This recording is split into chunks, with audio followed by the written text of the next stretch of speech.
हाँ नमस्कार। जैसा कि आपको पता है, बिग बॉस के सेलिब्रिटी रहे स्वामी ओम ने लगाया भारतीय जनता पार्टी जम्मू कश्मीर के नेताओं पर बहुत बड़ा आरोप, जबकि जैसा कि इनका चैलेंज भी है कि हम किसी भी बड़े चैनल पर कर सकते हैं डिबेट, वहाँ के दिग्गज नेता क्यों नहीं करते स्वामी ओम से बात, और भारतीय जनता पार्टी के सुप्रीमो जेपी नड्डा क्यों हैं शांत।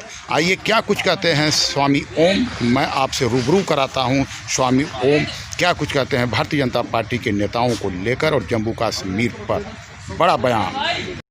आदरणीय जम्मू के पत्रकार बंधुगण, मैं आप लोगों को बताना चाहता हूं, बिग बॉस का सुपर हीरो स्वामी ओम जी और रामराज मिशन का राष्ट्रीय अध्यक्ष, मैं बताना चाहता हूं कि ये जो छोट भैया नेता, सड़क छाप नेता सोफ़ी यूसुफ और उसका जो चमचा है अल्ताफ़ ठाकुर, इन लोगों ने जो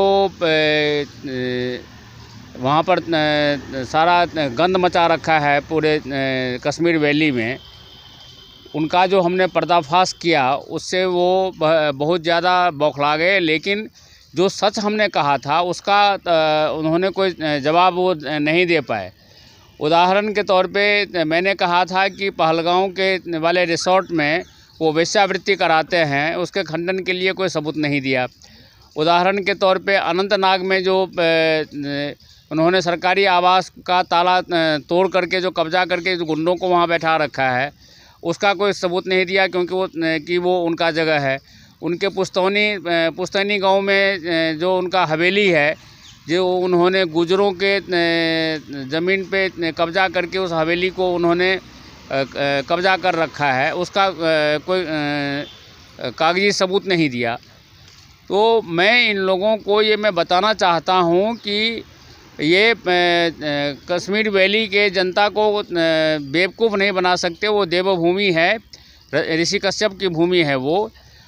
यदि उनमें दम है तो मैं उनको चैलेंज करता हूं कि वो डिबेट में मेरे साथ में बैठें और जी न्यूज़ जैसे राष्ट्रीय चैनल पे किसी पे भी हम सबूत देंगे कि जो कुछ भी हमने कहा है उसका सबूत हमारे पास में है, और वो अपने पक्ष में कोई भी सबूत नहीं दे पाएंगे और इस तरह से उनका पर्दाफाश होगा। इनको 90 लाख रुपया बीजेपी ने बीजेपी कार्यकर्ताओं को बांटने के लिए दिया था, वो सारा खा गए।